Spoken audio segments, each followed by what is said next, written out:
నేను సైతం ప్రపంచాగ్నికి సమిధినొక్కటి ఆహుతిచ్చాను. నేను సైతం విశ్వవృష్టికి అశ్రువునొకటి ధారపోశాను. నేను సైతం భువన ఘోషకు వెర్రి గొంతుక విచ్చిమ్రోశాను. నేను సైతం ప్రపంచాబ్జపు తెల్లరేకై పల్లవిస్తాను. నేను సైతం విశ్వవీణకు తంత్రునై మూర్ఛనలు పోతాను. నేను సైతం భువన భవనపు బావుటావని పైకి లేస్తాను.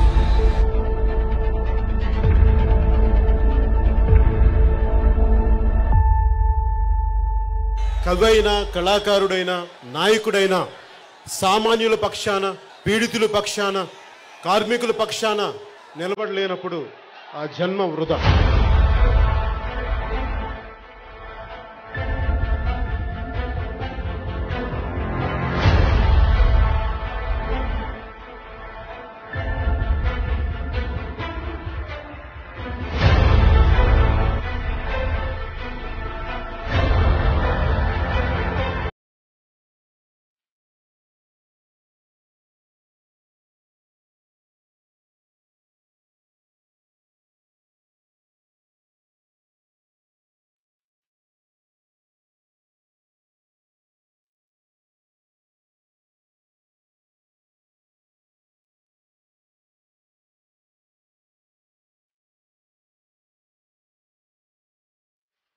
విశాఖ ఉక్కు, విశాఖ ఉక్కు, జై ఆంధ్ర, జై ఆంధ్ర, జై హింద్.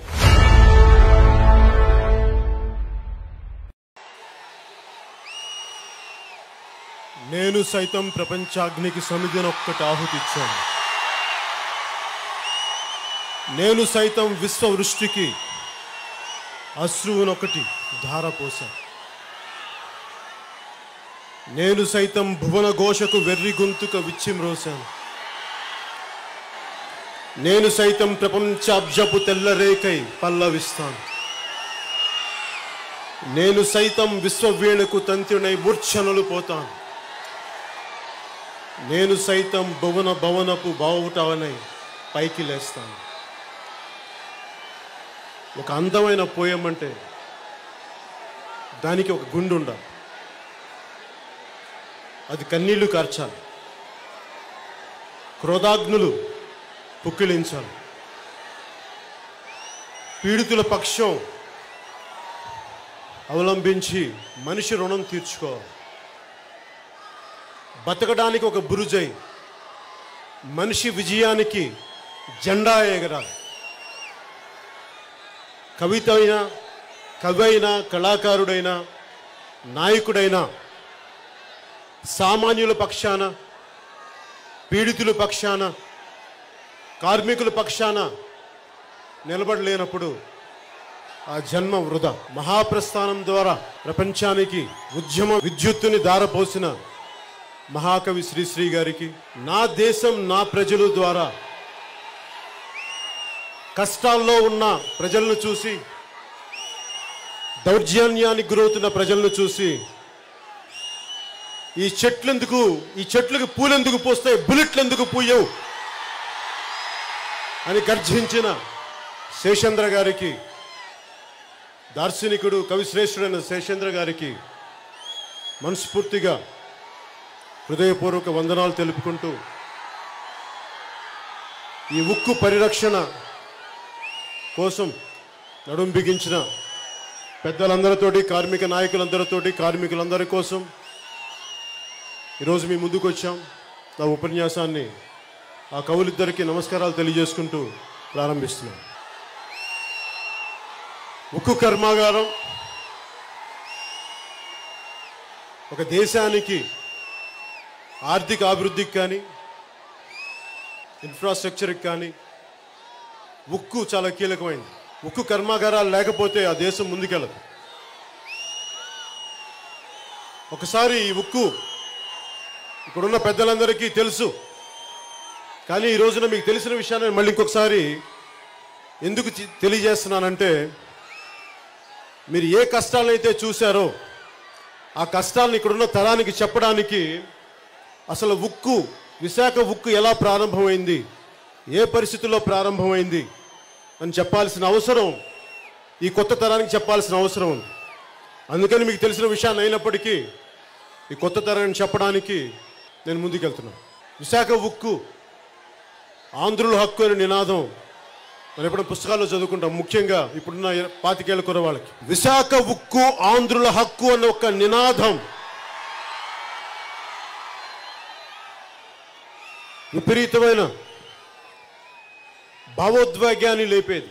కులాల కుంపటిలో, వర్గాల పోరులో నిండిపోయిన ఆంధ్రప్రదేశ్ రాజకీయాలకి ఒకే ఒక్కటి, కులాలకి వర్గాలకి అతీతంగా ఒకే ఒక నినాదం ఈ రాష్ట్రాన్ని కుదిపేసింది. అది విశాఖ ఉక్కు ఆంధ్రుల హక్కు అని. 1963లో అప్పుడు గనుల శాఖ మంత్రి శ్రీ సుబ్రహ్మణ్యం గారు భారతదేశానికి ఉక్కు కర్మాగారాలు చాలా అవసరం, నది ఒక సముద్ర తీరాన ఒక మంచి స్టీల్ కర్మాగారం ఉండాలి అని అనుకుంటే అప్పుడు దాన్ని ఒక అమెరికన్ కన్సార్టియం అనే కంపెనీ విశాఖపట్నం చాలా అనువుగా ఉంటుందని చెప్పేసి వెళ్ళిన తర్వాత అందరూ ఆనందించారు. ఉమ్మడి ఆంధ్రప్రదేశ్కి ఉక్కు కర్మాగారం రాబోతుంది అంటే అభివృద్ధి దిశగా ఆంధ్రప్రదేశ్ ఎదగబోతుందని.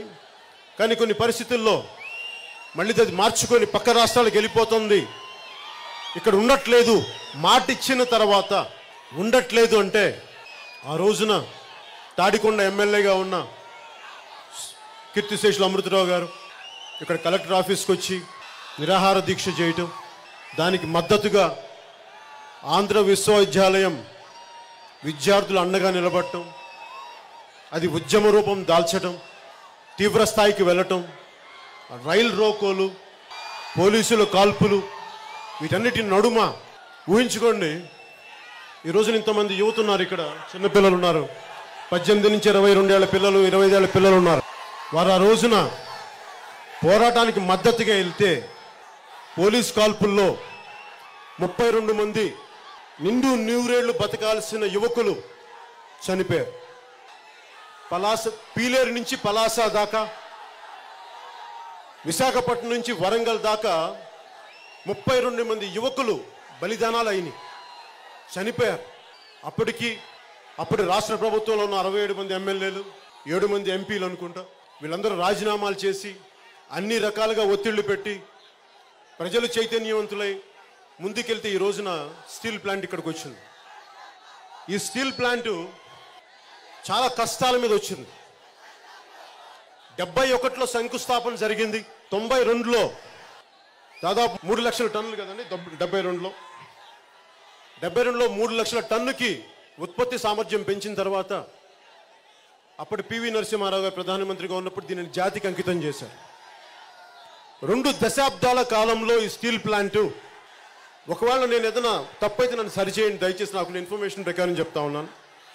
2 దశాబ్దాల కాలంలో ఈ వైజాగ్ స్టీల్ ప్లాంట్ 6,000 కోట్ల లాభాన్ని చూసింది. 40,000 కోట్ల రూపాయలు రాష్ట్రానికి, కేంద్రానికి ట్యాక్సులు కట్టింది. 16,000 మందికి నేరుగా ఉపాధి ఇచ్చింది. 18,000 స్పైచిలకు కాంట్రాక్ట్ లేబర్కి ఉపాధి ఇచ్చింది. ఇంకో 1,00,000 మంది అనుసంధానంగా ఉండే పరిస్థితుల్లో వారికి ఉపాధి ఉంది. వీరి కుటుంబాలని అన్నింటినీ కలుపుకుంటే 5-6 లక్షల మంది ఆధారపడి ఉన్నారు. ఈ స్టీల్ ప్లాంట్ ఏర్పడటానికి 22,000 ఎకరాలు, 64 గ్రామాలని, మనుషులు బతుకుతున్న గ్రామాలని ఖాళీ చేయించి ఒక 1,200 రూపాయలు, ఇందాక వారు చెప్తున్నట్టుగా నష్టపరిహారం ఇచ్చి ఉద్యోగాలు ఇస్తామని చెప్పి ఖాళీ చేయిస్తే ఈ రోజుకి నేను 2015-16లో తిరుగుతున్నప్పుడు ఈ రోజుకి కూడా స్టీల్ ప్లాంట్ కోసం ఇచ్చిన భూములకి ఇంకా పరిహారం అందలేదు. వారి కుటుంబాలు ఎంత దీనస్థితిలో ఉంటాయంటే నేను వింటా ఉంటే చాలా బాధేసింది. ఆకలికి ఒకసారి అన్నం వండుకునే పరిస్థితి లేక దేవాలయాలకి అక్కడ ప్రసాదాలు తిని కడుపు నింపుకునే కుటుంబాలు ఉన్నాయి. ఇంకా ఇక్కడ బాధ అనిపించింది నాకు. ఈ రోజున స్టీల్ ప్లాంట్ 2021లో ఇది నష్టాలకి వాటిల్లుతుంది, ఇది నష్టాలు చవిచూస్తుంది. ఈ నష్టాల కోసం మేము స్టీల్ ప్లాంట్ని ప్రైవేటీకరణ చేస్తున్నాం అని వార్త రాగానే అందరితో పాటు నాకు చాలా బాధ కలిగింది. ఎందుకంటే నేను పోరాట యాత్రలు ఇక్కడ బలంగా తిరిగిన వాడిని, సమస్యల్ని, స్టీల్ ప్లాంట్ భూములు కోల్పోయిన నిర్వాసితులను ప్రత్యక్షంగా కలిసిన వాడిని. ఈ వ్యక్తులందరూ నేను కలిసి వారి కష్టాలను చూసిన తర్వాత బేసిక్గా మౌలికంగా నేను ప్రైవేట్ రంగంతో పాటు ప్రభుత్వ రంగ పరిశ్రమలు బాగుండాలని మనసా వాచా కర్మణ కోరుకునేవాడిని. ప్రభుత్వ రంగ పరిశ్రమలు కాయిలా పడకూడదు, అభివృద్ధి పదంలోకి వెళ్ళాలని కోరుకునేవాడిని. అలాంటిది స్టీల్ ప్లాంటు నష్టం వాటిల్లుతుందని చెప్పి ప్రైవేటీకరణ చేద్దాం అన్న వార్త వినగానే వెంటనే పెద్దలు మనోహర్ గారు, పిఎస్సి చైర్మన్ మనోహర్ గారు, నేను ఢిల్లీకి వెళ్ళి కేంద్ర మంత్రి హోంశాఖ అమాత్యులు శ్రీ అమిత్ షా గారికి ఒక రిప్రజెంటేషన్ ఇవ్వడం జరిగింది. అన్ని డిస్ఇన్వెస్ట్మెంట్ పెట్టుబడులు ఉపసంహరించి ప్రైవేటీకరణకి అప్పగించేలాగా మిగతా పరిశ్రమలలాగా ఈ స్టీల్ ప్లాంట్ దయచేసి మీరు చూడొద్దు. ఇది ఆంధ్రుల భావోద్వేగాలతో ముడిపడి ఉన్నది. ఇది 18,000 మంది రైతులు భూములు వదులుకుంటే ఈ రోజున స్టీల్ ప్లాంట్ వచ్చింది. దీని గురించి మీరు పెద్ద మనసుతోటి చూడాలి అని చెప్తే మరి సావధానంగా విన్నారు. కాకపోతే మీరు ఊహించుకోవాలి నా పరిస్థితి. నాకు ఒక ఎంపీ లేడు, ఉన్న ఒక ఎమ్మెల్యే వైసీపీ వాళ్ళు పట్టుకెళ్ళిపోయారు. నా బలం ఏముంది? అమిత్ షా గారు కూడా ఇంటర్వ్యూ దేనికి ఇస్తారు? వెనక ఎమ్మెల్యేలు ఎంపీలు ఉన్నారని ఇవ్వరు, మీరున్నారని ఇస్తారు నాకు అపాయింట్మెంట్. మీరు లేకపోతే నాకు ఎందుకు ఇంటర్వ్యూలు ఇస్తారు? ఒక్క క్షణంలో తీసి గడ్డి పోసలో పక్కన పెట్టరు. కానీ నాకు స్వార్థం ఏముంటుంది? భావితరాలు బాగుండాలి. నిన్నటి తరాలు కష్టపడి ఈ రోజున మన చేతుల్లో స్టీల్ ప్లాంట్ పెడితే అది అంజాక్రాంతం అయిపోతుంటే బాధ కలుగుతుంది అందరిలాగే. ఖచ్చితంగా నష్టాలు ఉన్నాయి. నష్టాలు లేవని ఎవరు చెప్పట్లా. మీరే చెప్పండి, ఏ పరిశ్రమకు నష్టాలు లేవు? ఏ వ్యాపారానికి నష్టాలు రావు? ఏ వ్యాపారానికి అప్పులు లేవు? అలా నష్టాలు రాని పరిశ్రమ ఏదైనా ఉంది అంటే ఒక వైసీపీ రాజకీయ పరిశ్రమకు తప్ప అన్ని పరిశ్రమలకి నష్టాలు ఉన్నాయి. ఒకసారి స్టీల్ ప్లాంట్ నష్టాలు మాట్లాడుకోబోయే ముందు మనకు అర్థం కావాల్సింది పబ్లిక్ సెక్టార్ యూనిట్స్. దీనికి ఎవరుస్తారు? Public sector units. ఈ పబ్లిక్ సెక్టార్ యూనిట్స్ పంచవర్ష ప్రణాళిక కోసం, ఆర్థిక అభివృద్ధి కోసం, దేశ ఆర్థిక అభివృద్ధి కోసం, ఎక్కువ మందికి ఉపాధి కల్పించే అవకాశాల కోసం ప్రారంభించిన పబ్లిక్ సెక్టార్ యూనిట్స్. దీంట్లో మహారత్న అని, నవరత్న అని, మినీ రత్న 1 అని, మినీ రత్న 2 అని ఇలాంటి గ్రేడింగ్స్ ఉన్నాయి. ఇవి 3 నుంచి 5 సంవత్సరాల వరకు లాభాల దాటిలోకి వెళ్తే ఎనీ పబ్లిక్ సెక్టార్ యూనిట్ వీటికి ఈ మహారత్నాలు, నవరత్నాలు, మినీ రత్నాలు 1 and 2 అని చేస్తారు. 2017 కదా సార్ మన ఆలోచన అప్పుడు వచ్చింది. డ్రెడ్జింగ్ కార్పొరేషన్ ఆఫ్ ఇండియా 2017లో డ్రెడ్జింగ్ కార్పొరేషన్ ఆఫ్ ఇండియా అది ప్రైవేటీకరణ చేయబోతున్నారు. చిన్నపాటి నష్టం ఉంది, మేము సరి చేసుకుంటామని ప్రైవేటీకరణ చేసి ఒక యువకుడు, ఒక ఉద్యోగి ఇంటిలో చెల్లెళ్ళకి పెళ్ళిళ్ళు చేయాలి, ఏం చేయాలో తెలియదు నాకు అని చెప్పి ఆత్మహత్య చేసుకుంటే, బతకడం వేస్తున్న ఆత్మహత్య చేసుకుంటే ఆ పిల్లవాడి బలిదానం నన్ను తీసుకొచ్చి వారికి అండగా ఉండేలా చేసింది. ఆ రోజున అన్ని సంఘాల నాయకులు ముందు నడిపించారు. ఈ రోజున dredging corporation of India stock మార్కెట్లో 300 రూపాయల షేర్తో port trust, Vizag port trust ఆధ్వర్యంలో ఎక్కువ షేర్లు ఉంటూ, మెజారిటీ షేర్లు ఉంటూ ఈరోజు నిలబెట్టుకున్నారు డ్రెడ్జింగ్ కార్పొరేషన్ ఆఫ్ ఇండియా. పోరాటాల వల్ల సాధ్యమైంది. అలాగే ఆ రోజున ఒత్తిడి పెట్టడానికి మేము కేంద్రంకి వెళ్ళలేదు. ఆ రోజున ఇక్కడ మాట్లాడితే, ఇక్కడ రాష్ట్ర ప్రభుత్వం మీద ఒత్తిడి పెడితే అప్పటి ముఖ్యమంత్రి దానికి స్పందించి దాని ప్రైవేటీకరణకి వాళ్ళ వంతు కృషి కూడా వాళ్ళు చేశారు. మొత్తం కేంద్ర ప్రభుత్వం మీదే బాధ్యత పెడితే కష్టమవుతుంది. ఎందుకు అవుతుందంటే కేంద్ర ప్రభుత్వం మీద బాధ్యత పెడితే కేంద్ర ప్రభుత్వానికి ఏం తెలుస్తాయి ఇక్కడ కష్టాలు? ఎవరు చెప్పాలి? ఢిల్లీలో కూర్చున్న వాళ్ళకి మనవాళ్ళు చెప్పాలి వెళ్ళి. ఈ రోజున అందరూ క్యాప్టివ్ మైన్స్ లేవు వైజాగ్ స్టీల్ ప్లాంట్ కంటే రాష్ట్ర విభజన జరుగుతున్నప్పుడు ఆ రోజున యూపీ అని ఎందుకు ఒక్క ఎంపీ కూడా అడగలేకపోయాడు వైజాగ్ నుంచి? కానీ ఆంధ్రాలో ఉన్న ఇంతమంది 25 మంది ఎంపీలు మీరు ఎందుకు వైజాగ్కి క్యాప్టివ్ మైన్స్ ఉండాలి, మాకు ఇవ్వండి, రాష్ట్ర విభజన చేయండి, కానీ మాకు క్యాప్టివ్ మైన్స్ ఇవ్వండి అని ఒక్కళ్ళు కూడా గొంతెత్తలేకపోయారు. ఎందుకని? ఎందుకంటే వాళ్ళకి అర్థం కాదు. పదవులు ముఖ్యం, కాంట్రాక్టులు ముఖ్యం, డబ్బులు ముఖ్యం, ప్రజల సమస్యలు ముఖ్యం కాదు, ప్రజల కన్నీళ్లు ముఖ్యం కాదు, ప్రజల కష్టాలు ముఖ్యం కాదు. అందుకని మనసులోంచి మాటలు రావు. స్టీల్ ప్లాంట్కి పొలాలు ఇచ్చేసిన జీవితాలు, ఆకలికి గుళ్ళోకి వెళ్ళి ప్రసాదాలు తినే కష్టాలను చూస్తే వాళ్ళకి అర్థమవుతుంది ఆ ఎంపీలకి. నేను ప్రజలకి మోసం చేయను, ఇక్కడ ఓడిపోయాను నేను, అయినా కానీ నిలబడి ఇక్కడే ఉన్నాను, నేను పారిపోను. ప్రజాక్షేత్రం నుంచి ఓటమి నన్ను పారిపోనివ్వదు, నిలబెట్టే ఉంచుది. ఎందుకంటే ఇది నా కర్తవ్యం. సర్దార్ వల్లభాయ్ పటేల్ ఉక్కు మనిషి, ఈ రోజున జయంతి అయింది. ఆయన జయంతి రోజున, ఆ శుభ సందర్భం రోజున మాట్లాడుకుంటున్నాం. అదే ఉక్కు సంకల్పం స్టీల్ ప్లాంట్ని కాపాడుకోవాలి. అన్ని పార్టీలు కలిసి రావాలి, ఒక్కళ్ళు కాదు, ఇది అన్ని పార్టీలు కలిసి రావాలి. ఆంధ్ర వాళ్ళకి ఎప్పుడు మా వర్గం మా కులం అని ఒక దరిద్రం ఉంటుంది. మనకి మనందరం ఒకటి అన్న సదుద్దేశం ఎప్పుడు ఉండదు. మావాడు కాదు మీవాడు, ఇట్లాగా దీంట్లో మనం నష్టపోతున్నాం, ప్రజలు నష్టపోతున్నారు, భావితరాలు నష్టపోతూ ఉన్నారు. నేను ఎంత ఆపగలనో నాకు తెలియదు, కానీ మీ భవిష్యత్తు కోసం, మీకు కనీసం నాకు జీవం ఉండగా ఒక 25 సంవత్సరాల భవిష్యత్తు కోసం నేను మీకోసం పోరాటం చేయాలని నిర్ణయించుకున్నాను. నేను ఈ పిఎస్యూస్ ఇందాక మాట్లాడుకున్నట్టుగా ఒక 10 పాయింట్స్ మీద ఉంటుంది. Skilled work force, effective management, మంచి R&D ఉండాలి, టెక్నాలజీని ఉపయోగించుకునే మార్గాలు ఎత్తుక్కోవాలి, అలాగే డిస్రప్టివ్ టెక్నాలజీస్ని వాడుకోవడం తెలియాలి. డిస్రప్టివ్ టెక్నాలజీని సడన్గా ఇంటర్నెట్ వచ్చి కొత్త విధి విధానాలను పాడు చేసేస్తాయి. మళ్ళీ దానికి ఎలా అలవర్చుకోవాలి మళ్ళీ మనం. అలాగే ఒక పబ్లిక్ సెక్టర్ యూనిట్ పూర్తి సామర్థ్యాన్ని ఉపయోగించుకునే స్థాయిలో ఉండాలి. అలాగే డబ్బులు మిగిలితే వేరే సంస్థల్లో పెట్టుబడులు పెట్టి ఒకవేళ ఇక్కడ ఈ సంస్థకి నష్టాలు వస్తే దాన్ని కాపాడుకునే పరిస్థితిలో ఉండాలి. అలాగే అంతర్జాతీయ రాజకీయ ఆర్థిక విధి విధానాలు కూడా ఒకసారి ఎక్కడో యూరోప్లో జరిగే గొడవ ఇక్కడ మన స్టీల్ ప్లాంట్ మీద ప్రభావితం చూపిస్తుంది. సో అలాగే ఇలాంటి పరిస్థితులు, వీటిలో 2 చాలా కీలకమైనవి. ఒకటి సపోర్ట్ ఆఫ్ గవర్నమెంట్, ప్రభుత్వం యొక్క సహకారం. 2 ముడిసరుకు, సొంత గనులు. ఈ 2 ఉన్న వాటికి ఎనీ పబ్లిక్ సెక్టార్ యూనిట్కి తిరుగులేదు, బలంగా నిలబడి ఉంటుంది. ఎందుకంటే Vizag brand value, Visakha steel plant brand value గురించే మాట్లాడాలి అంటే ఎంత బ్రాండ్ వాల్యూ ఉందంటే, ఈ రోజున ఇంత కరోనా సమయంలో కూడా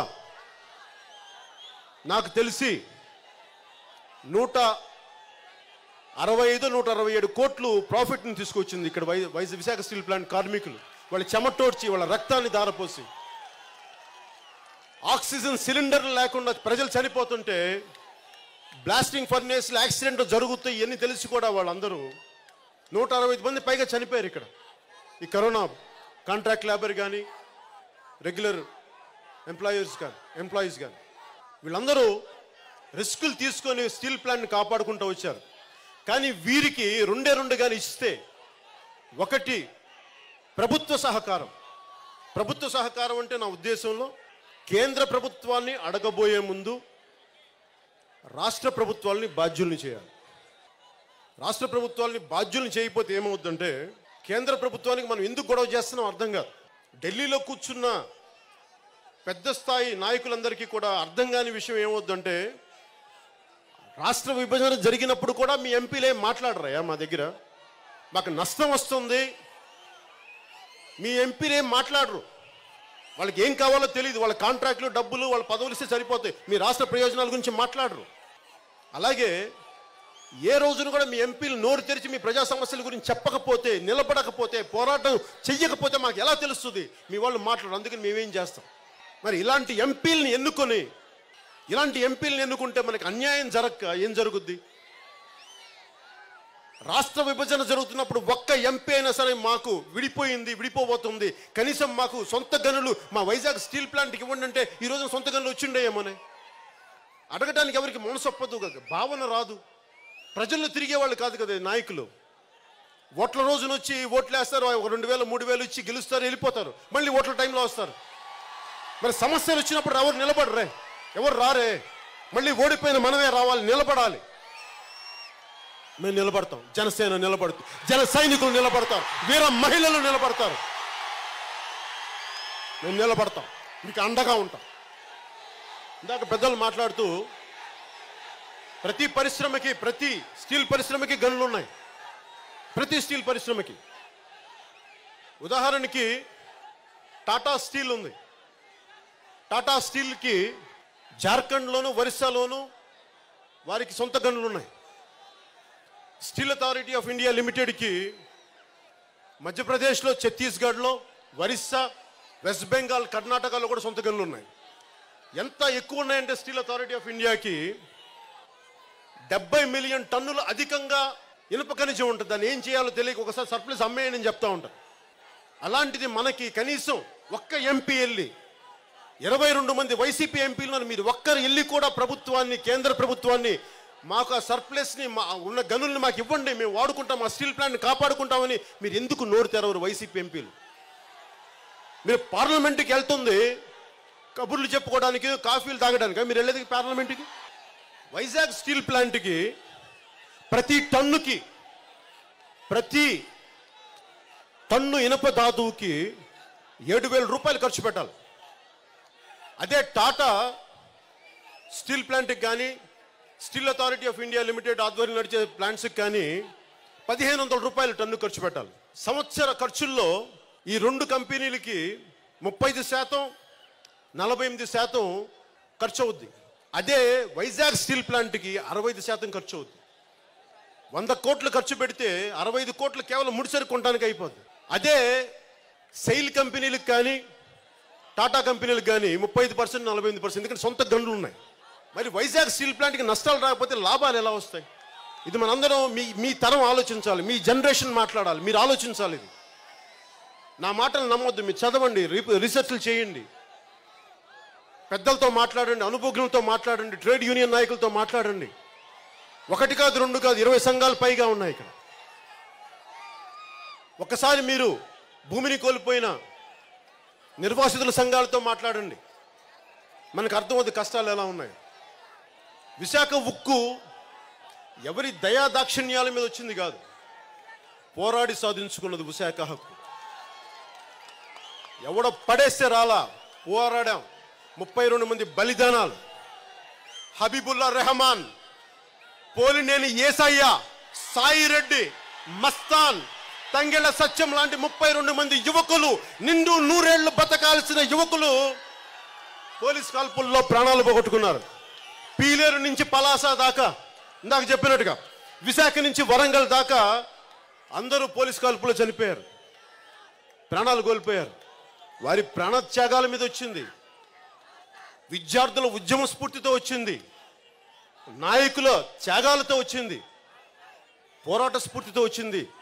వైజాగ్ స్టీల్ ప్లాంట్ ఆత్మగౌరవంతో సాధించుకుంది, బలిదానాలతో సాధించుకుంది. ఎవడో పడేస్తే వచ్చింది కాదు ఇది.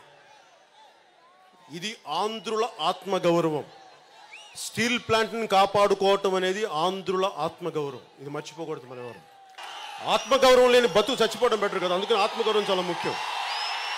కొంతమంది డబ్బులు పడేసి ఆత్మగౌరవం అమ్మేసుకుంటారు, మనకు అవసరం లేదు. మన ఆంధ్రులో సొంత గనులు లేవని చెప్పి పివి నరసింహారావు గారి టైంలో ఆర్థిక సంస్కరణల మూలంగా ఒక వైజాగ్ స్టీల్ ప్లాంట్కే కాదు, అన్ని ప్రభుత్వ నష్టాల్లో ఊబిలో కూరుకుపోతున్న అన్ని ప్రభుత్వ రంగ పరిశ్రమలకి డిజిన్వెస్ట్మెంట్ ప్రోగ్రామ్ కింద ఒక ప్రత్యేకమైన డిపార్ట్మెంట్ స్థాపించి దీనిని ప్రైవేట్ పరం చేస్తాం, లేదంటే వాటాలు బయట వారికి అమ్మేస్తాం అనే పరిస్థితులు తీసుకొచ్చాం.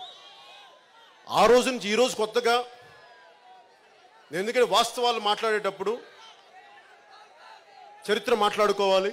ఈ రోజున డిజిన్వెస్ట్మెంట్ అనేది కేవలం అంటే చాలా ఆబ్జెక్టివ్గా నిష్పక్షపాతంగా మాట్లాడాలంటే ఈరోజు వచ్చింది కాదు. ఈ డిజిన్వెస్ట్మెంట్ అనేది, పెట్టుబడుల ఉపసంహరణ అనేది నష్టాలు వస్తున్న పరిశ్రమలకి ప్రైవేట్ పరం చేయటం అనేది ఈరోజు వచ్చింది కాదు, 92 నుంచి ప్రారంభమైంది. ఈ రోజున ప్రధానమంత్రి గారు ప్రారంభించింది కాదు. అందుకని దీన్ని అర్థం చేసుకోవాలి ఫస్ట్. అలాగే ఈ డిస్ఇన్వెస్ట్మెంట్ 2021లో మళ్ళీ ప్రైవేటైజేషన్ గురించి వచ్చినప్పుడు సిఐటియు, ఏఐటియుసి కానీ, ఐఎన్టీయూసీ కానీ, బిఎంఎస్ కానీ ఇలాంటి దాదాపు 20 పైగా యూనియన్లు ఉన్నాయి ఇక్కడ. వీరందరి పోరాట ఫలితంగానే ఇంకా ఈ రోజున ఇంత మాత్రం నిలబడి ఉంది. లేదంటే ఈ పార్టీకి మన సర్క్యూట్ హౌస్ అమ్మినట్టుగా అమ్మేసేవాళ్ళేమో. వైసీపీ వాళ్ళు సర్క్యూట్ హౌస్ అమ్మేసినట్టుగా ప్రభుత్వ ఆస్తుల్ని కొన్ని వేల కోట్ల తాకట్లు పెట్టేసినట్టుగా తాకట్టు పెట్టారు, అలా అమ్మేసేవాళ్ళు, ముక్కలు ముక్కలుగా అమ్మేసేవాళ్ళు. కానీ ఈ ట్రేడ్ యూనియన్ నాయకులు ఉండటం వల్ల అది మన అదృష్టంగా చెప్పచ్చు. వారి పోరాటాల ఫలితం ఈ రోజున నాలాంటి వాడికి కూడా వచ్చి వారి పక్కన కూర్చున్న అదృష్టం నాకుంది. వారందరికీ మనస్ఫూర్తిగా మీ అందరి తరపున ధన్యవాదాలు తెలుపుతాను. ఇప్పుడు నేను ఏదైనా మాట్లాడదామంటే అందరూ బాధ్యత నా మీద పెడతారు, నువ్వు మాట్లాడాలి, విశాఖ ఉక్కు ప్లాంట్కి మళ్ళీ వచ్చి నువ్వే మాట్లాడాలంటే నేను ఖచ్చితంగా మాట్లాడతాను. నేను పారిపోయే వ్యక్తిని కాదు, సమస్యలు వస్తే అస్సలు పారిపోను, నిలబడతాను. దెబ్బ పడే కొద్దీ బలపడిపోతాను తప్ప అస్సలు పారిపోను. ఓటమి వచ్చే కొద్దీ బలపడతాను. ఎందుకంటే నాకు ఎలా పారిపోవాలో తెలియదు కనుక. ముందడుగు వేయటమే తెలుసా, వెనకడుగు వేయడం తెలియని వాడిని. సో నేను ఈ బాధ్యత తీసుకోవడానికి నాకు ఇబ్బంది లేదు.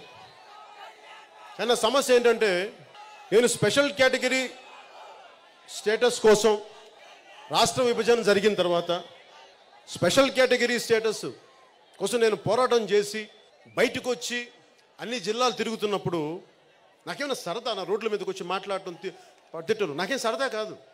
అరే మీ అందరి భావితరాల భవిష్యత్తు బాగుండాలని కదా నేను వచ్చేది. నాకేమన్నా డబ్బులు తక్కువ, పేరు తక్కువ, లేదంటే నాకు అభిమానం తక్కువ నేను రావడానికి, లేదా మీ గుండెల్లో ఉన్న పదవుల కంటే ఈ పదవులు ఎక్కువ నాకు. ఒక భగత్ సింగ్ స్ఫూర్తి, ఒక పటేల్ స్ఫూర్తి, ఒక అంబేద్కర్ స్ఫూర్తి, ఒక దామోదరం సంజీవయ్య గారి స్ఫూర్తి. అరే అలాంటి మహానుభావులను చూసి మనం ఎంతో కొంత చేయాలి. కేవలం మన కోసం పడకూడదు, జీవితం కాదు, అందరి కోసం బతకాలన్న సదుద్దేశమే కదా రాజకీయాలు తీసుకొచ్చింది. మరి నేను వచ్చి పోరాటం చేస్తున్నప్పుడు ఆ రోజున ఎవరు నిలబడలేదే నాకు. అందరు నన్ను ఒంటరి వాడిని చేసి వదిలేశారు, నన్ను, నా జన సైనికుల్ని, మా ఆడపడుచులను. ఒక్క పార్టీ నిలబడలేదే. నిండుకుండా తీసుకొచ్చి వెళ్తుంటే తూట్లు పొడిచే వాళ్ళని మొత్తం కారిపోయింది. ఆఖరికి నేను కేంద్ర ప్రభుత్వానికి శత్రువుని అయిపోయాను. నన్ను అందరూ ఒంటరి వాడిని చేశారే.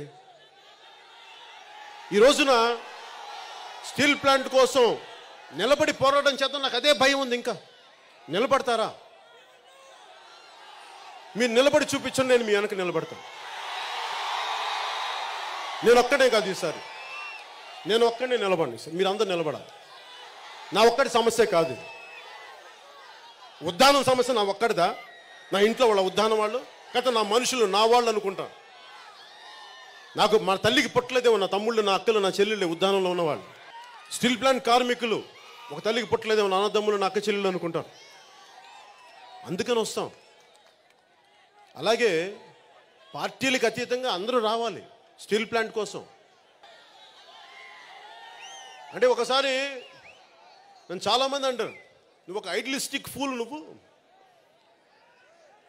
నీకు రాజకీయం తెలియదు, ఎలా బెనిఫిట్ కావాలో తెలియదు అంటే నేను మేబీ నాకు ఓకే. ఎందుకంటే నేను స్వాతంత్ర సమరయోధుల్ని ఆదర్శంగా తీసుకున్నవాడిని. I'm okay to be an idealistic fool, but not like a corrupt politician.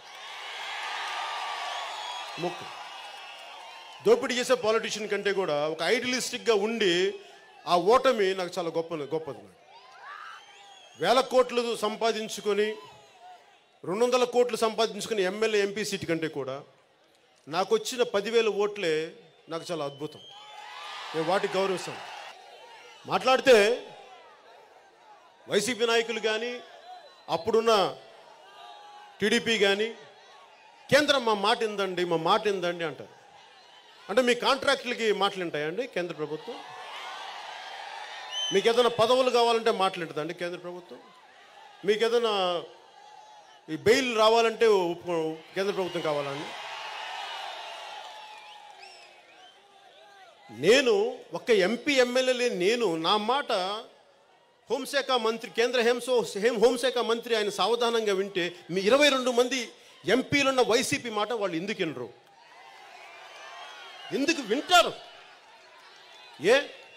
వారు ఫామ్ బిల్ గురించి వినలేదా? అలాగే వైసీపీ ఇక్కడికి వచ్చి మాకేం సంబంధం లేదండి, ఇక్కడ మేము అసెంబ్లీలో తీర్మానం పెట్టామని చెప్పి చేతులు దులిపేసుకుంటే ఎట్లా? అలా కుదరదమ్మా, అట్లా కుదరదు. మీరు నిలబడాలి. ఆ కథలు, ఆ కాకమ్మ కథలు, కబర్లు, కాకరకాయలు ఇదివరకు రోజులు, ఇప్పుడు కుదరదు. అది విభజన టైంలో ఈ కథలు చెప్పారు, ప్రతి ఎంపీ ఇదే కథ చెప్పారు, ప్రతి ఎమ్మెల్యే ఇదే కథ చెప్పాడు, మేము విన్నామమ్మా. ఇంకా మరీ దయచేసి ఇంకా పెద్ద పెద్ద క్యాబేజీ పూలు చెవుల్లో పెట్టకండి, చాలు, ఇంక విసిగిపోయారు. అలాగే వైసీపీ నాయకులు ఏమంటారు? మాకు కేంద్రం మా మాట విందు, మోడీ గారు మా మాటను లక్ష్య చేయరంటారు. ఎందుకంటే వాళ్ళకి వైసీపీ ఎంపీలు అవసరం లేదంటారు. మరి వైసీపీ ఎంపీ అవసరం లేనప్పుడు మీరు సిఏఏకి మీరు ఎందుకు మద్దతు ఇచ్చారు? మరి అంటే మీ అవసరం ఉందనే కదా భారతీయ జనతా పార్టీకి కూడా. వైసీపీ మీరు సిఏఏకి ఎందుకు మద్దతు ఇచ్చారు? మరి అలాంటప్పుడు ప్రత్యక్షంగానో పరోక్షంగానో ఉన్నారు కదా. అలాగే ఫామ్ బిల్లుకి అక్కడ మద్దతు ఇచ్చి ఇక్కడికి వచ్చి మళ్ళీ భారత్ బంద్కి ప్రకటిస్తారు. మీరు ఇలాంటి ద్వంద్వ వైఖరి మళ్ళీ పాత విభజన టైంలో చేసిన పాటు రాజకీయాలు మళ్ళీ మీరు కూడా చేస్తున్నారే. కొత్త రాజకీయం ఎక్కడ చేస్తారు మీరు? అలాగే జిఎస్టీకి కానీ, ఇన్సాల్వెన్సీ అండ్ బ్యాంక్రప్సీ సవరణ బిల్లుకి కానీ, కాశ్మీర్ బిల్లుకి కానీ, వైసీపీ ఇంకా అనేక బిల్లులకు కానీ వైసీపీ ప్రత్యక్షంగానో పరోక్షంగానో మీరు మద్దతు ఇచ్చారు. అలా మద్దతు ఇచ్చేటప్పుడు వైజాగ్ స్టీల్ ప్లాంట్ కోసం మాకు సొంత గనులు ఎందుకు ఇవ్వరు అని ఒక మాట ఎందుకు అడగలేకపోయారు మీరు? సెయిల్ సర్ప్లస్ని steel authority of India limited మరి 70 మిలియన్ టన్స్ వారికి అవసరం ఎక్కువ అయిపోయింది, అమ్మేసుకుంటున్నారంటే అలాంటి గనులు మాకు ఇవ్వండి అని మీరు ఎందుకు మాట్లాడలేదు? ఎందుకంటే మీకు బలిదానాలు, పోరాటాల మీద మీకు గౌరవం లేదు కనుక. ఎందుకంటే మీరు చేసిన వాళ్ళు కాదు, మీరు డబ్బులు ఇచ్చి ఓట్లు కొనుక్కున్న వాళ్ళు, పోరాటాలు చేసి వచ్చిన వాళ్ళు కాదు రాజకీయాల్లోకి. మీరు నిలబడి దమ్ముండి అక్కడ నిలబడితే నా దేశం, నా ప్రజలు అన్న పోరాటం చేసిన వాళ్ళు కాదు మీరు. అందుకు మీకు రాదు, మనసులో మాకుంటుంది. ఈ నాయకులందరూ ఎంపీలు ఎమ్మెల్యేలా? ప్రజలంటే ప్రేమ, కార్మికులంటే ఇష్టం, అందుకు నిలబడున్నారు. మీరేం కూర్చోబెట్టి ఎమ్మెల్యేలు ఎంపీలు మీరు కారులోనూ బ్లూ లైట్లు వేసుకుని తిరగడానిక మీకు మేము ఇచ్చింది? మేమందరం ప్రజా సమస్యల మీద మాట్లాడరా మీరు? వినరా మీరు?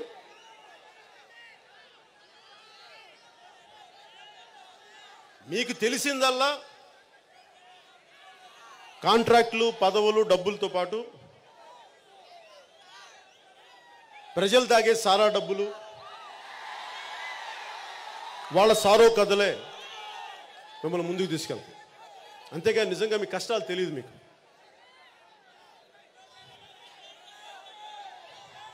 ఒకటే ఉంటుంది, పోతే పోని, రైతులు పోతే పోని, నిర్వాసితులు పోతే పోని, ఆంధ్రుల ఆత్మగౌరవం పోతే పోని, పోతే పోని, పోతే పోని. మా వైసీపీకి మాత్రం డబ్బులు రాని రాని, కాంట్రాక్ట్ రాని రాని రాని, మేము నిలబడం.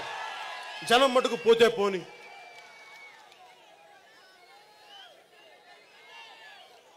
ఏదన్నా అంటే మీరందరూ ఏమంటారు? వచ్చేసాం, మేము లేఖలు ఇచ్చామంటారు. ఏంటి లేఖలు? ఎన్నిసార్లు ఇస్తారా లేఖలు? లేఖలు కొత్త మాకు? విభజన టైంలో మీ లేఖల కథలు చూడలేదా? లేఖల రాజకీయాలు మేము చూడలేదా? ఏదన్నా అంటే మీరు మోడీ గారికి, మా భారతీయ జనతా పార్టీకి మా అవసరం లేదంటారే, వారంటే మాకు భయం అంటారే. మరి అలాంటప్పుడు రాజ్యసభ చైర్మన్ మీద మీరు అభాండాలు వేశారు ఆ రోజున. ఆ ధైర్యం ఎక్కడి నుంచి వచ్చింది మీకు? సిజేఐ బోబ్డే గారికి మీరు లేఖలు కూడా రాశారే, ఒక వ్యక్తిని మీరు సిజేఐ చేయకూడదని. వాటికి ధైర్యం అంటే మీరు వ్యవస్థలతోటి, కీలకమైన వ్యవస్థల్లో పదవుల్లో ఉన్న వ్యక్తులతో గొడవ పెట్టుకునే ధైర్యం మీకు ఉంది. మీకు వైసీపీ నాయకులకు ధైర్యం ఉంది. కానీ వైసీపీ స్టీల్ ప్లాంట్కి అడిగే దమ్ము, ధైర్యం మటుకు మీకు లేదు. ఎందుకంటే మీకు లోపల ప్రేమ లేదు ప్రజల మీద. అందుకని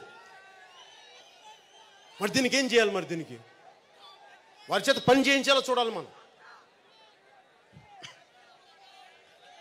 వారు ఫిబ్రవరి 6 నుంచి సెప్టెంబర్ 12 దాకా వాళ్ళు చేసిన లిస్టు తీస్తే, మేము స్టీల్ ప్లాంట్ కోసం లేఖలు రాసాం, మేము ఉద్యమం అంటే ఉక్కు సొంత ఉక్కు గనులేమని చెప్పి లేఖలు రాసాం, ఎంపీల ద్వారా మెమరాండం ఇచ్చాం, తీర్మానాలు చేశాం అసెంబ్లీలో, వినతి పత్రాలు ఇచ్చాం. అసీల్ మెట్ట నుంచి పాత గాజువాక దాకా పాదయాత్రలు చేశాం. ఇంకా కోపం వస్తే మేము మహాపాదయాత్రలు కూడా చేస్తామని స్టేట్మెంట్ కూడా ఇచ్చారు. ఉద్యమిస్తాం, పోరాడతాం, అవసరమైతే ఎంపీలందరూ రాజీనామాలు చేస్తామని చెప్పారు. మరి ఎందుకే ఏం చేయలేదు మీరు? మీ భీమిలి ఎమ్మెల్యే ఉన్నారు కదా, ఆయన కేంద్రానికి వ్యతిరేకంగా నేను ఉద్యమిస్తానని చెప్పి చాలా ఊగిపై స్వరంతో చెప్పారు. మరి ఆయన మరి ఎవరు ఉద్యమించట్లేదండి? మీరు మేము ఒకటే చెప్తా ఉన్నాం, వైసీపీ మాటలకి అర్థాలు వేరులే. వైసీపీ మాటలకమ్మా నేను అంటుంది అదిగా. వారు సంపూర్ణ మద్యపాన నిషేధం అంటే మేము మద్యం సంపూర్ణంగా అమ్ముతామని అర్థం. విద్యార్థులకి అండగా నిలబడతామంటే గవర్నమెంట్ ఎయిడెడ్ కాలేజీలను మొత్తం మూసేసి వారి ఆస్తులు స్వాధీనం చేసుకొని వాళ్ళని రోడ్ల మీదకి ఈడుస్తాం 2 లక్షల మంది విద్యార్థులని అర్థం. రైతుకి 12,500 రూపాయలు ఇస్తామంటే కేంద్రం 6,000 కలుపుకొని 12,500 అని అర్థం. అందరికీ ఆరోగ్యశ్రీ అంటే కోవిడ్ వచ్చి చస్తున్నాం అన్నా అంటే బ్లీచింగ్ పౌడర్ చల్లుకున్నామో తగ్గిపోతుంది.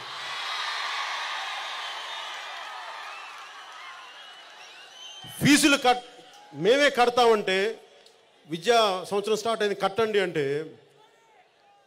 వారిని కొడతామని చెప్పడం. అంటే ఇది అంటే వైసీపీ చెప్పే మాటలకి. అలాగే జాబ్ క్యాలెండర్ కోసం మీరందరూ ఓట్లేశారు కదా మొత్తం వైసీపీకి, ఇంకోసారి కూడా వేయండి బాగుంటుంది.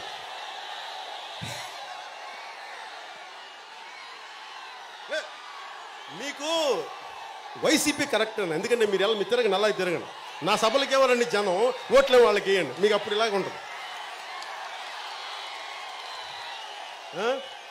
జాబ్ క్యాలెండర్ ఇస్తా ఉంటే జాబులు లేకుండా చేయడం, ఇలా 1-2 లిస్టు తీసే మొత్తం రేపు తెల్లవారుజాము వరకు అని చెప్పారు. అంటే స్టీల్ ప్లాంట్ సంబంధించినంత వరకు ఎందుకు అంటున్నాడు సార్ పెద్దలందరికీ కూడా, స్టీల్ ప్లాంట్ సంబంధించినంత వరకు వైసీపీ మాటల్ని జనసేన నమ్మట్లేదు. ఎందుకంటే నేను మీకు మీ వైపే తిరిగి మాట్లాడుతున్నాను. వైసీపీ మాటల్ని మేము నమ్మట్లేదు, ఎందుకంటే అవి ఆచరణలోకి రాని మాటలు. వారు ఆచరణలోకి రావాలి అంటే వారు నమ్మశక్యంగా నమ్మకం కలిగించే మాటలు చర్యలు రావాలి. సో దాంట్లో భాగంగా ఒకటే వాళ్ళు కావాలి. మీరు మద్యపానం నిషేధం లాగా స్టీల్ ప్లాంట్కి మేము ఉంటామంటే మేము నమ్మలేకపోతాం. ఎందుకంటే మీరు ఇన్ని పనులు మీరు ప్రామిస్ చేసి అన్ని ఆపోజిట్ చేశారు. ఇదే సీతమ్మ దారికి నేను వస్తా ఉంటే ఒక రోజు నా ఆడపడుచు లాపి అన్న మద్యపాన నిషేధం చెయ్యి, ఈ ఊళ్ళో ఈ తాగుబోతులు గొడవ తట్టుకోలేకపోతున్నామంటే నేనేం చేశాను ఆ రోజున మేనిఫెస్టోలో, ఆ ఏరియాలో ఉండే ఎక్కువ శాతం మంది ఆడపడుచులు కోరుకుంటే అక్కడ మద్యం షాపులు మూయించేస్తామని చెప్పి జనసేన మేనిఫెస్టోలో పెట్టాం. కానీ వైసీపీ మటుకు అసలు సంపూర్ణ మద్యపాన నిషేధం అని చెప్పి ఆ భూమిలో ప్రెసిడెన్షియల్ మేడలో బిల్లు అమ్మడం స్టార్ట్ చేశాం.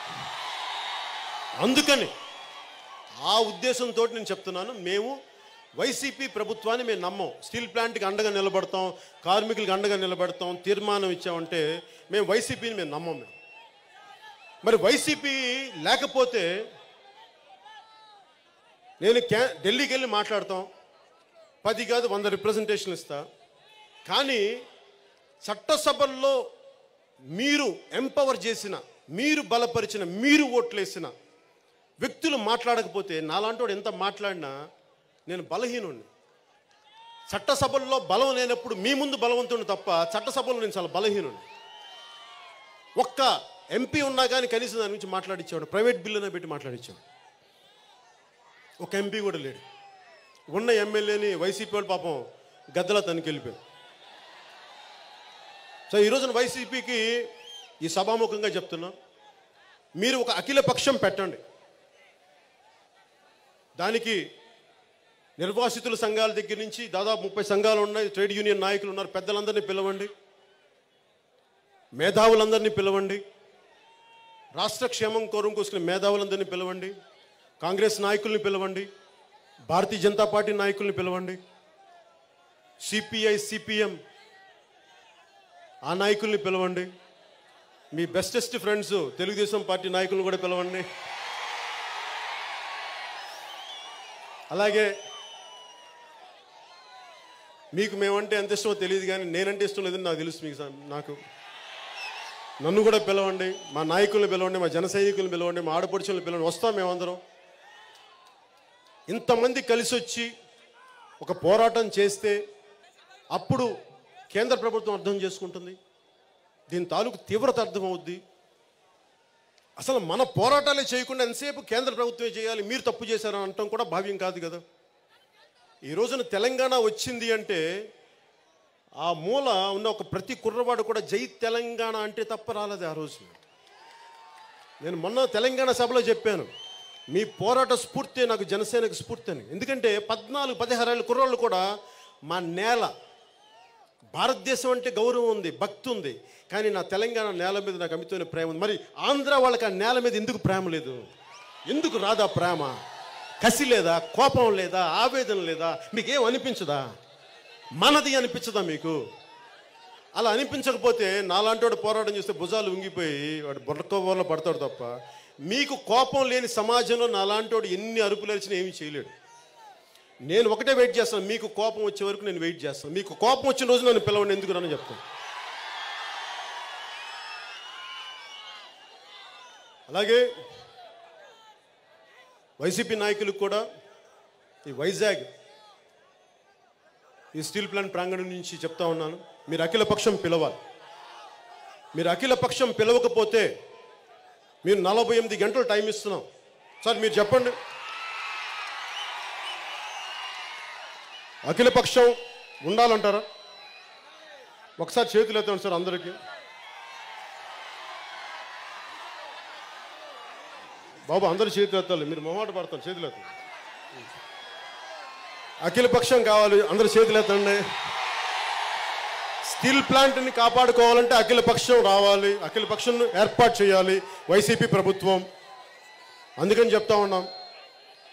సార్ మీ అనుభవజ్ఞులు 48 గంటలు టైం ఇద్దామా? అట్లీస్ట్ అఖిలపక్షం పిలవడానికి మీరు చెప్పాలి. 48 అవర్స్, 2 రోజుల, ఇంకొంచెం ఎక్కువ.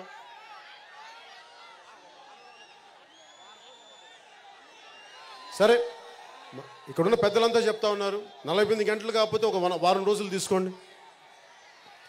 వారం రోజుల్లోపు మీరు ఒక ప్రకటన ఇవ్వండి, వైజాగ్ స్టీల్ ప్లాంట్ని మేము ఇలా ఆపబోతున్నాం, మేము పార్లమెంట్లో దీని గురించి మాట్లాడతాం, అవసరమైతే మేము కేంద్ర ప్రభుత్వంతో వారితో మేము మెప్పిస్తాం, వారిని పోరాటం చేస్తాం, కానీ స్టీల్ ప్లాంట్ని సాధించుకుంటాం, ప్రైవేట్ గనులను సాధించుకుంటాం అని చెప్పినా కానీ నేను బయటికి రాను. సంతోషంగా నేను ఏదో మా పార్టీ కార్యక్రమాలు, మా ప్రజలు ఏదో కూర్చొని వెళ్ళిపోతాను. మిమ్మల్ని కూడా ఒక పల్లెతో ఒక మాట అన్నాం. అలా కాకుండా మీరు కలబొల్లి కబుర్లు చెప్తే మటుకు మేము ఖచ్చితంగా ఉద్యమిస్తాం. కార్మికులందరికీ అండగా ఉంటాం. ఒకవేళ మీరు దీనిని సీరియస్గా తీసుకోలేని పక్షంలో ఒక కార్యాచరణ ప్రకటిస్తాం. మీరు చెప్పి విశాఖ ఉక్కు కర్మాగారం సంబంధించి పెద్దలందరూ కూర్చొని మీరు కార్యాచరణ ప్రకటించండి. ఈ సమస్యని ప్రతి జిల్లాకి తీసుకెళ్ళండి. ఒకవేళ వైసీపీ రాని పక్షంలో అప్పుడు వైసీపీ మీద ఎలా ఒత్తిడి పెడదాం, ఎలా ఒత్తిడి తీసుకొద్దాం. ఎందుకంటే మన పోరాటాలు మనం చేయకుండా కేంద్ర ప్రభుత్వం అంటాం నాకు ఇష్టం లేదు. ఎందుకంటే నిర్మోహమాటంగా మాట్లాడగలను, నాకు ఆ ఇబ్బందులు లేవు. ఎందుకంటే నాకు కేంద్ర ప్రభుత్వంతో నాకు కూర్చోబెట్టిన పదవులు అడగను, డబ్బులు అడగను, కాంట్రాక్టులు అడగను, నాకేముంటుంది, ప్రజాక్షేమం ఉంటుంది. నేను ఏ రోజు వెళ్ళి కలిసినా మీ క్షేమం కోసం అడుగుతాను. ఓ 25 కేజీలు బియ్యం కదమ్మా మా వాళ్ళకి ఇవ్వాల్సిన ఒక 5,000 రూపాయలు కాదు, వాళ్ళకి ఒక 5 లక్షలు సంపాదించుకునే ఒక దారి ఇవ్వండి అని అడుగుతాను. ఒక 25 సంవత్సరాల భవిష్యత్తు ఇమ్మని అడుగుతాను. అది అడుగుతాను కేంద్ర ప్రభుత్వాన్ని. ఆ రోజు వరకు నేను వెయిట్ చేస్తాను. ఒక వారం రోజులు టైం తీసుకోండి. ఒక వారం రోజులు టైం తీసుకొని వైసీపీ మీ కార్యాచరణ చెప్పండి. వైజాగ్ స్టీల్ ప్లాంట్ మీరు ఎలా ఆపుతారో చెప్పండి.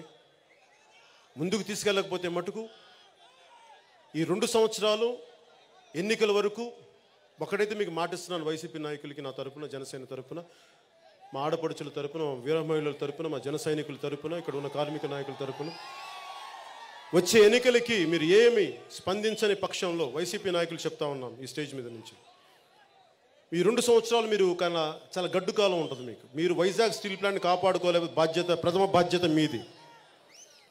ప్రథమ బాధ్యత మీది. 182 మంది ఎమ్మెల్యేలు మా జనసేన ఎమ్మెల్యేతో కలుపుకొని చెప్తున్నారు. 152 మంది ఎమ్మెల్యేలు, 22 మంది ఎంపీలు. ఏదన్నా అంటే మళ్ళీ కూర్చోబెట్టి మీరు పని చేయండి, మీ బెస్ట్ ఫ్రెండ్ టీడీపీ వాళ్ళని కూడా కలుపుకోండి. మేము అప్పుడు 25 వాళ్ళలో సగం ఎమ్మెల్యేలు ఆల్రెడీ మీతో ఉన్నారు కాబట్టి మిగతా సగం కలుపుకొని మొత్తం అందరూ కలిపి 175 మంది ఎమ్మెల్యేలు 25 ఎంపీలని కలుపుకొని మీరు కార్యాచరణ ప్రకటించండి. మేము అండగా ఉంటాం. రాష్ట్ర ప్రయోజనాల కోసం అందరం కలిసి నడుద్దాం. విశాఖ ఉక్కుని కాపాడుకుందాం. ఏదైతే బలిదానాలు 32 మంది బలిదానాలు చేశారో ఆ బలిదానాలను వేస్ట్ కానివ్వం. అమృతరావు గారి నిరాహార దీక్ష త్యాగాల్ని వృధా కానివ్వం. 32 క్యాండిల్స్ తోటి ఈరోజు స్తూపం, అమరవీరుల స్తూపం ఉంది. ప్రతి ఒక్క జన సైనికుడు మీకు ఖాళీ ఉంటే ఒకసారి అమరవీరుల స్తూపంకి ఇలా స్ఫూర్తిని పొందండి. అక్కడ వారి జ్యోతిని మనసులో వెలిగించుకొని వైజాగ్ స్టీల్ ప్లాంట్ కార్మికులకి, నిర్వాసితులకి, కుటుంబాలకి, ట్రేడ్ యూనియన్ నాయకులకి మన అండగా నిలబడాలి. సరే, ముగింపు వాక్యాలుగా ఒకటి కోరుకుంటాను నేను. ఆంధ్ర వాళ్ళగా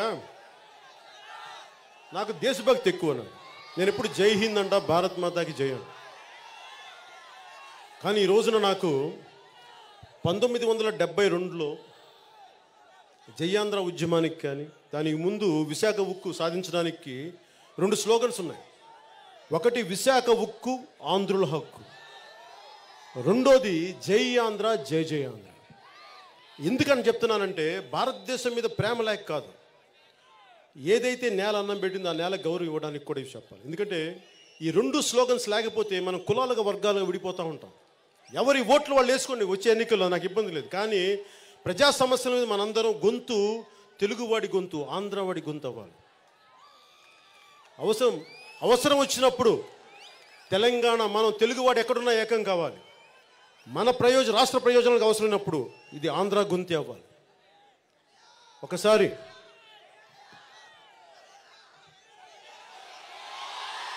ఒక స్లోగన్ ఇద్దాం అందరికీ వినపడేలాగా. విశాఖ ఉక్కు, విశాఖ ఉక్కు, విశాఖ ఉక్కు, జై ఆంధ్ర,